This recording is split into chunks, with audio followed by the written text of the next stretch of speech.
Before we get in and begin editing in Avid Media Composer, I think it's important that we talk about the Application Manager.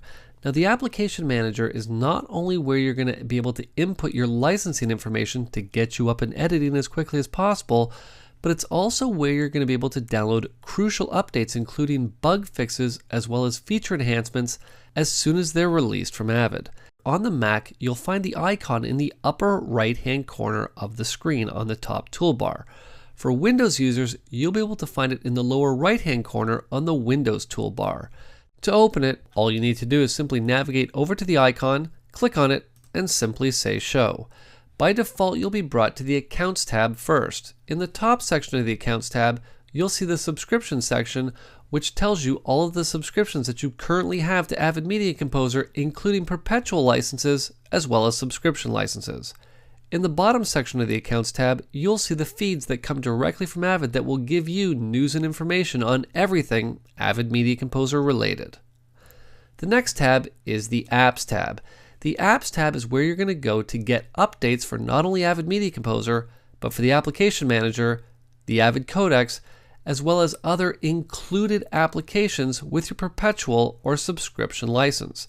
To download updates, all you need to do is simply click on the Update button, and the Application Manager will begin downloading the update immediately. What I do encourage you to do is before you update any software, make sure you uninstall any previous versions first to remove any ghosts that you might have floating around in your machine of applications past, so this way you don't have any problems when you install and launch the new version of Avid Media Composer. The next tab is the Licensing tab. This tab is where you're actually going to come to input your licensing information, and what you will also be able to do from this tab is to deactivate software. Now, why would you want to deactivate software? Well, what if you wanted to take your Avid Media Composer on the go with you?